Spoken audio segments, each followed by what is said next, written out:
En Turismo Getxo estamos teniendo un buen año, turísticamente hablando. Si bien es cierto que el mes de agosto pues hemos tenido un ligero bajón en las visitas a la oficina de turismo, pues debido al mal tiempo que hemos tenido, por todos ha sido comentado el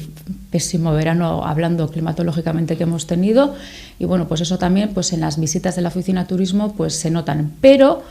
por contra, los hoteles han estado rozando prácticamente el 100% durante el mes de agosto y con una media de ocupación a lo largo de la temporada de un 82,5%.